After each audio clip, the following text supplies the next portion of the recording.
All right, today we are going to decode a problem that, honestly, millions of us feel every single day: acid reflux. We're going to break down what's really going on inside your body and, probably more importantly, what you can actually do about it. So let me just start by asking you this. Have you ever finished a meal and then felt that uncomfortable warmth, that kind of rising, burning feeling in your chest? If you're nodding along right now, well, you've definitely come to the right place. So let's start right there with that burning sensation itself. What in the world is actually happening inside our bodies when we feel that classic heartburn or acidity? Okay, so it's really important to get the difference here. Acidity, that's one thing. That's when your stomach is just producing too much acid. But acid reflux, that's more of a mechanical problem. It's when that stomach acid starts traveling the wrong way on a one-way street, flowing back up into your esophagus, and your esophagus just isn't built to handle it. That's what causes the burn. And if this is something you deal with, you are so not alone. I mean it. This is an incredibly common issue that millions of people navigate every single day. It's definitely a shared experience, but the great news is it's not something you just have to put up with.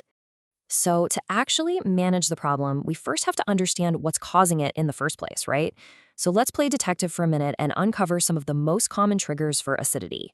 No big surprise here. It often starts with what we eat. You've got the usual suspects, right? Spicy foods, fried foods, acidic things like tomatoes and citrus fruits, and yeah, even some of our favorites like chocolate, coffee, and alcohol can be culprits.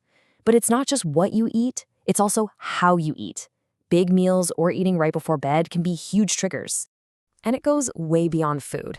Our daily habits play a massive role. For instance, being overweight can put actual physical pressure on your stomach.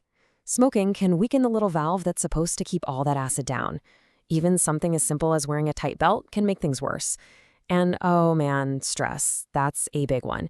It can directly ramp up your stomach's acid production.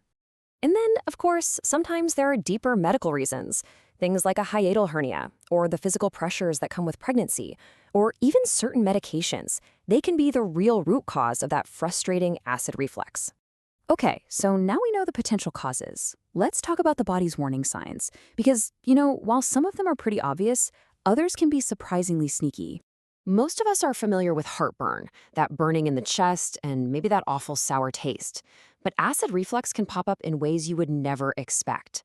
Got a chronic dry cough that just will not go away? A hoarse voice? Trouble sleeping through the night?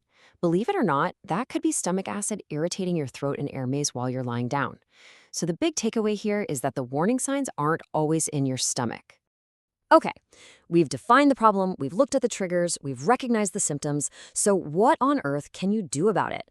Let's get into how to actually find some relief. So, when you're right in the middle of a bad episode, you need help like now.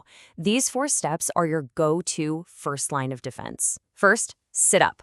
Let gravity be your friend. Don't lie down. Second, loosen any tight clothing around your waist. Give your stomach some room. Third, a little bit of water can help dilute the acid.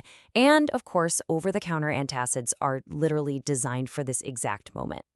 But look, those immediate fixes are just that. They're a fix for the moment. The real goal here is long-term prevention.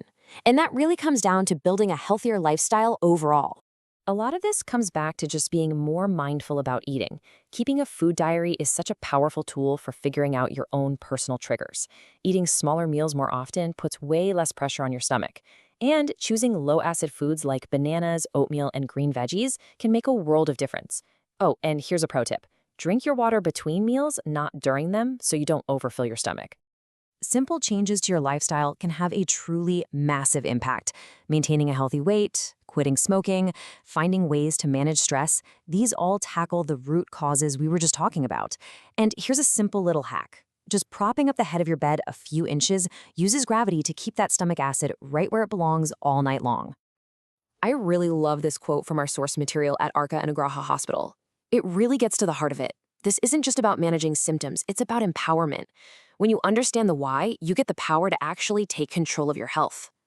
Now, this is really important. While all these lifestyle changes are incredibly powerful, they aren't always enough. And it is absolutely critical to know when it's time to stop self-managing and go see a doctor.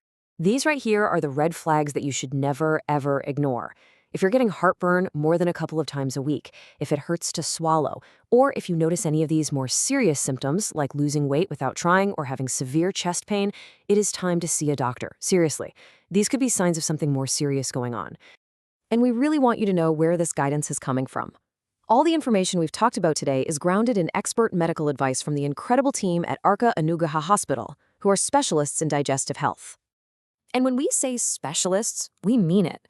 This number, 45 plus, that represents the years of experience from leading doctors at the hospital, like Dr. Ramesh Makam, who's a true trailblazer in gastrointestinal surgery.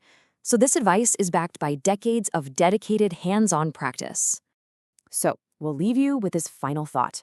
After everything we've just covered, from the food on your plate to how you manage stress, just take a second and ask yourself, is my lifestyle really supporting my digestive health? And maybe, what's one small change I can make today? Thanks for joining us.